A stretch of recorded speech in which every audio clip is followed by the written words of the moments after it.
Today's learning goal is to add and subtract vectors. Add and subtract vectors. So I want us to look at some new way of representing vectors using unit vector notation. So to write a vector using unit vector notation, we have to look at the components of the vector.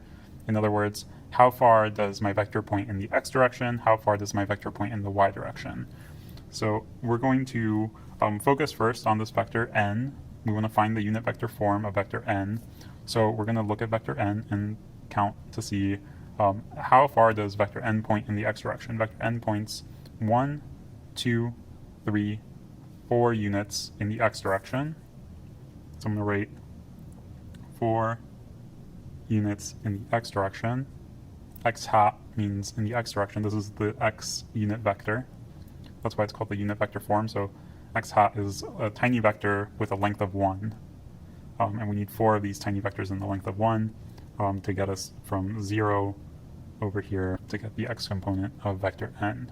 So 4 units in the x direction plus, let's see, how much does vector n point in the y direction? It points 1, 2, 3, 4 units in the y direction. So it's 4 in the x direction plus another 4 in the y direction.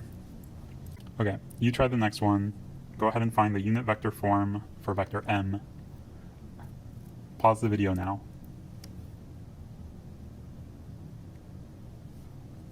Okay, hopefully you tried it. Let's take a look. Vector m points 1, 2, 3, 4 units in the negative x direction. So m is negative 4 units in the x direction, and 1, 2 units in the negative y direction, so negative 2 units in the y direction. So vector m can be written as negative 4 in the x and negative 2 in the y. So this is a way that we can express a representation of a vector without having to actually draw it on a piece of paper as an arrow. We can just say that vector n is 4 in x and 4 in y, and we'll be able to communicate that what this vector looks like without actually having to draw it on a piece of paper. If we just say 4 in x, 4 in y, people will know that this is what we're talking about. If we say negative 4 in x, negative 2 in y, people will know that this is what we're talking about. Okay, so now let's try sketching vectors. We're being given the unit vector notation for 2 vectors, and we want to actually just draw them on our piece of paper. So let's give this a try. The first one, vector s, points 3 in the x direction and negative 2 units in the y direction. So let's go ahead and try to find that on our grid. So 1, 2, 3 in x and negative 2 in y would be right here. So I'm going to put a little dot just to mark where that is on my page so I don't lose it, and I'm going to draw a vector pointing from the origin to that coordinate 3, negative 2. Okay, and there's my vector s. Let me label it vector s. Okay, you try the next one, vector r. Go ahead and draw vector r from this unit vector notation. Pause the video now. All right, hopefully you tried it. So here we go, vector r, negative 5 in x, so 1, 2, 3, 4, 5 in the negative x direction, and then 1 in the y direction. 1 in the y direction is going to be right here. So I'm going to put a little dot just to mark my place so that I don't get lost later. And then I'm going to try to draw a straight line going from the origin to that coordinate that I just marked.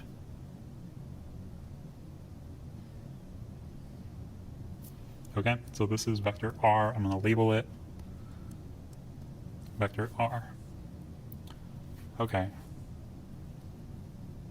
All right, now on to vector addition. And this is where things can start getting a little bit tricky, and I don't want us to get lost or confused. So I want to start off with a few examples of vector addition, but we're going to kind of ignore the coordinate plane for a second just so that we don't get confused with additional steps. So imagine we've got 2 vectors. We've got vector j and vector k.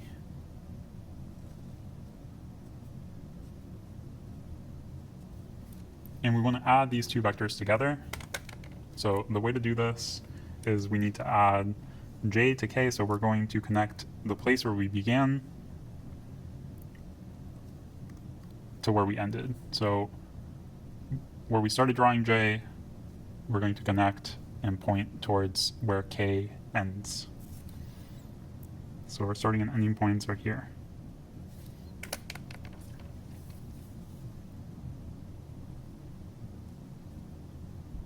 So this is my vector j plus k. Let's try another one. Here's vector x, and now here's vector z, and I want to add vector x and vector z together, so we're going to draw a vector going from where we started drawing vector x to where we ended drawing vector z. So we'll connect our starting point and our ending point, and this will be the sum of the two vectors. So this is vector x plus z.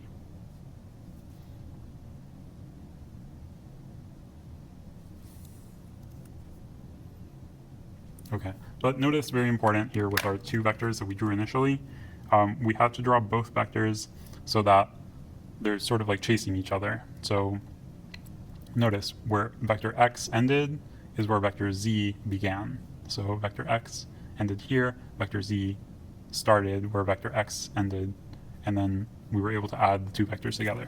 Same over here, where we had j ending, k began, and then we were able to add the two vectors together by going from where we started with j to where we ended with k.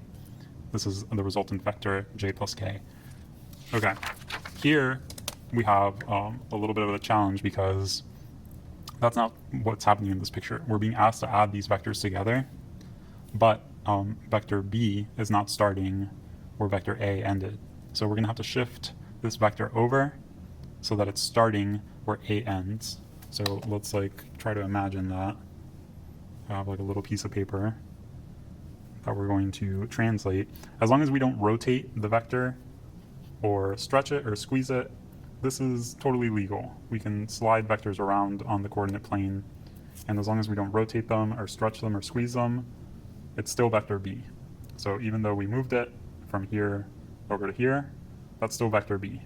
It's still pointing in the same direction, it still has the same magnitude. Location on the plane does not matter. Okay, and now that we have vector b, well, I have to be very careful.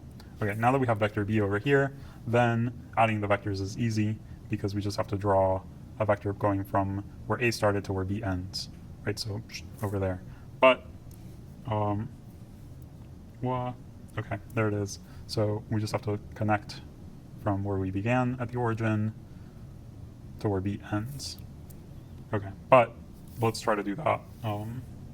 Instead of with that little piece of paper, we're going to draw vector b over here. So to draw vector b, we have to think about the x and y components of vector b. So vector b points -1 in the x direction, +3 in the y direction. So -1, +3. Let's go ahead and draw vector b over here. So -1 starting at where a ended. We're going to go -1 in the x direction and 3 in the y direction. So -1 up 3. Should be right here. So this is vector b. Notice it points in the same direction and it's the same size as vector b over here. So this is also vector b.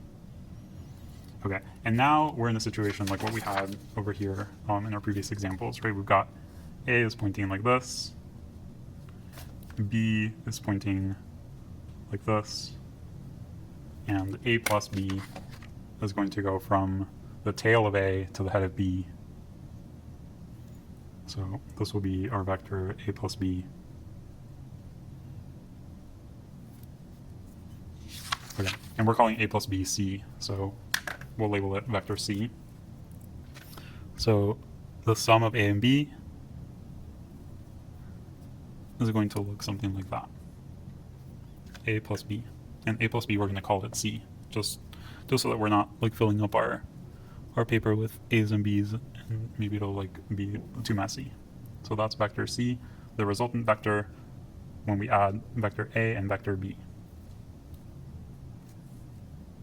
Okay, let's try this one more time. So we'll do this one, same idea, right? So we have to move vector L so that it's starting where vector K ended, so that they're like chasing each other, right? Like one vector is going to end and the other one is going to begin, and they're all going to be pointing kind of like one right after the other.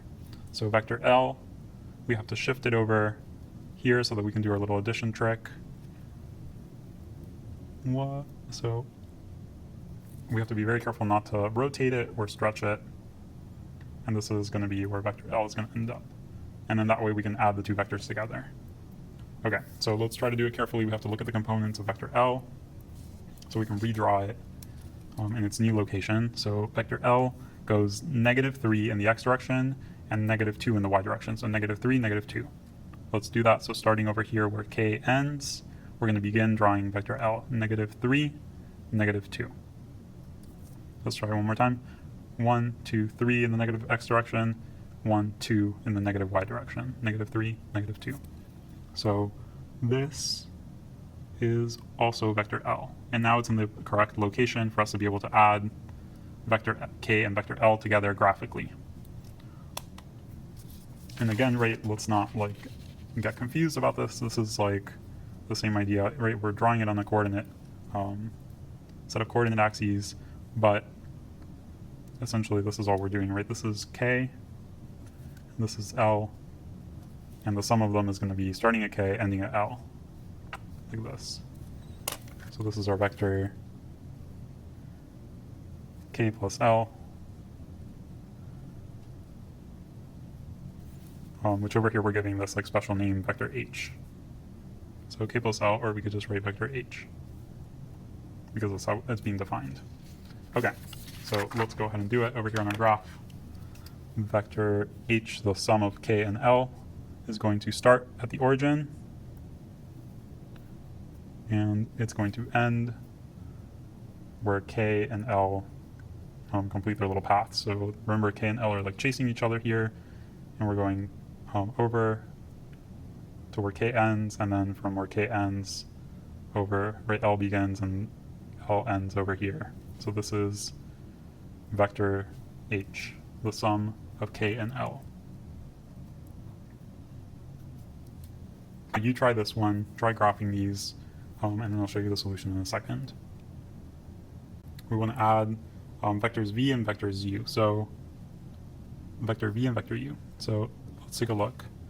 Well, okay, here's v. Oh my gosh, I have to be so delicate. And we have to move vector v so that it's up over where u ends, right? So u points from the origin up to this point, and then from there we're going to draw vector v, and we're going to see where vector v ends up, and then the sum of those two will be our resultant vector. Okay, but let's draw it carefully. So v goes 2 in the x direction, 1 in the y direction. So 2 and over 2, up 1. So over 2, up 1 is going to be right there. And then I want to draw my vector v going from where u ended to where v ends, over 2, up 1. So this is vector v, right? These are both vector v, but now vector v up there is in the correct position for us to be able to do our vector addition. And now the sum of u and v is going to be starting at the origin where u begins and going up to where v ends.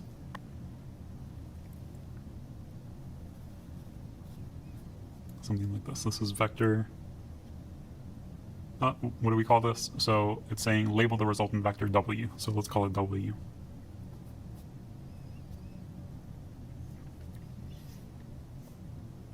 Okay, next we have to find the unit vector form of these vectors. So vector v, we said, is the vector that goes 2 in the x direction, 1 in the y direction. So 2 in the x direction plus 1 in the y direction. And vector u points 2 in the x direction and 4 in the y direction. So 2 in the x direction and 4 in the y direction. and vector w points, let's see, 1, 2, 3, 4 in the x direction, and 1, 2, 3, 4, 5 in the y direction. So 4 in the x direction plus 5 in the y direction. Okay, I want you to notice something very interesting here. We added vectors v and u to get vector w. And let's take a look at what happens if we add the components together. So 2 plus 2 is 4. 1 plus 4 is 5. So we've just discovered a new way of adding vectors. We can add them algebraically. So rather than graphing and going through this trouble of like translating one of the vectors so that it begins where the other one ends, we can just look at the components of the vectors, add the x's with the x's, add the y's with the y's, and then we'll be able to get our resultant vector that way. Okay, let's try this next example. So now we're looking at subtraction, and subtraction is simply adding the negative. So our challenge here is going to be figuring out what does negative b look like, and then we're going to add negative b to a. And then it'll be easy because it's just like addition. Subtraction is just like addition, but we're adding a negative instead of adding a positive. Okay, so let's take a look. We need first things first, we need to figure out what negative b looks like. So negative b is going to look exactly opposite to positive b. It's going to be pointing in the exact opposite direction. So where positive b points in the negative 1 in the x direction, negative b is going to point it's going to point positive 1 in the x direction. So positive b pointed in the negative x direction, negative b is going to point in the positive x direction. And then this one pointed up 3, so like 3 in the y direction. Our negative b vector is going to point negative 3 in the y direction. So we're going to have something that looks like this. Same length as b, but pointing 180 degrees opposite to b. So this vector here is vector negative b.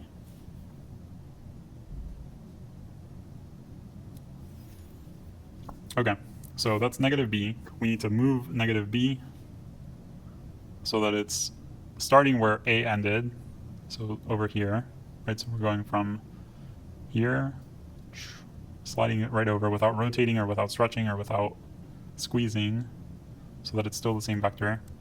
But then we'll be able to do our addition, right? So that's negative b, and then we're going to simply connect the starting point of a with the ending point of negative b.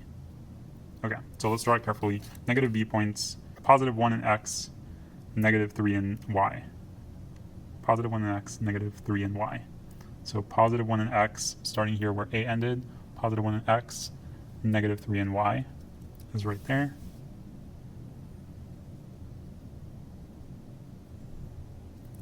So this is vector negative b.